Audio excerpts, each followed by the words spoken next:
Sudah gelap. Akhirnya, malam di hutan. Ia bersandar di pohon dan tertidur. Dalam tidurnya, sama-sama menunggu dengan suara memanggilnya. Mula-mula, ia hanya mimpi. Namun, di saat ia terbangun, suara itu masih memanggilnya.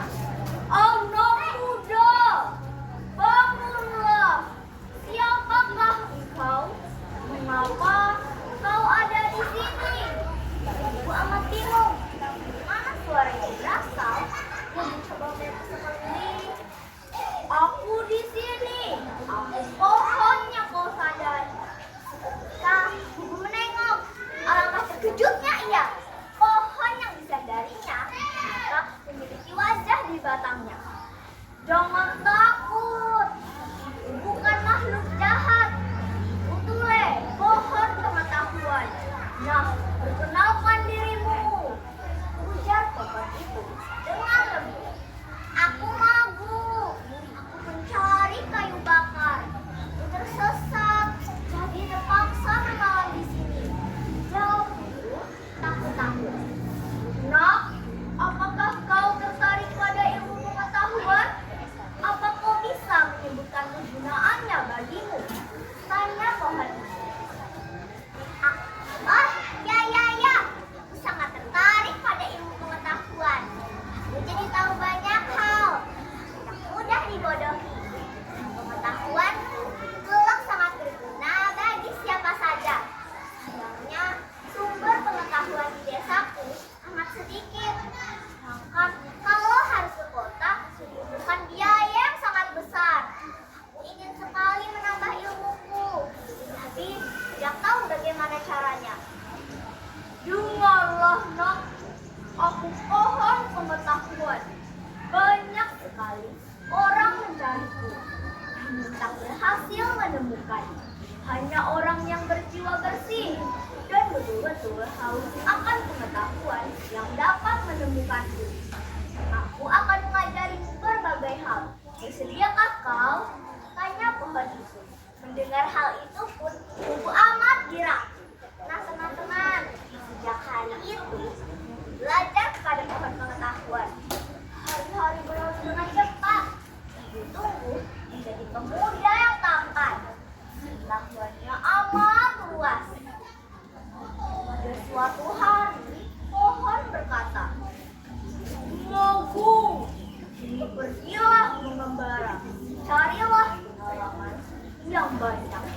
Gunakanlah pengetahuan dengan baik.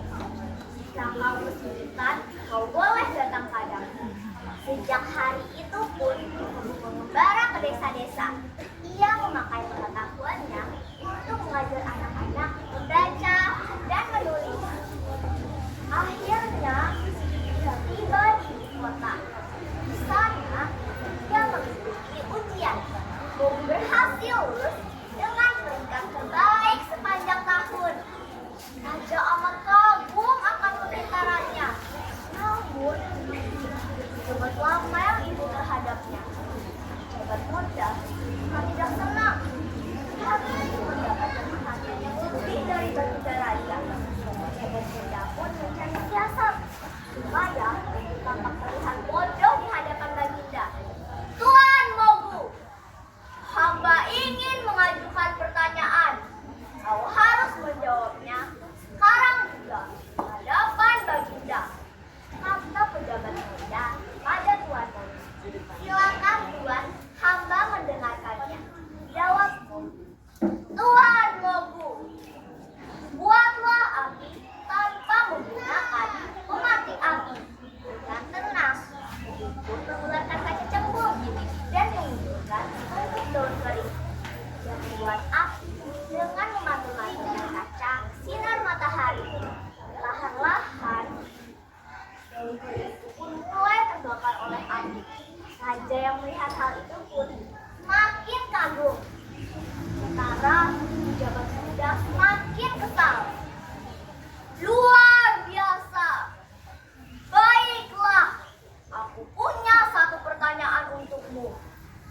aku pernah mendengar tentang pohon pengetahuan. Jika pengetahuanmu amat luas, kau pasti tahu di mana letak pohon itu berada. Bawalah aku ke sana, ujar raja. Itu amat ragu.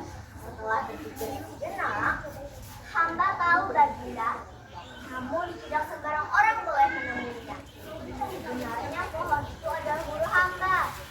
Hamba bersedia mengantarkan Baginda. Aku janjilah, Baginda tidak akan memberitahukannya kepada siapapun. Ujar guru serius. Raja menyanggupi. Setelah menempuh perjalanan yang jauh, sampailah mereka di tujuan. Salam Baginda, ada keperluan apa hingga Baginda datang menemui hamba? Sapa pohon dengan tenang.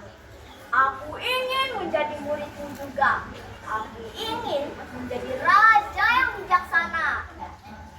Ujar raja. Anda sudah cukup bijaksana, Baginda. Dengarkanlah suara hati rakyat. Lakukanlah yang baik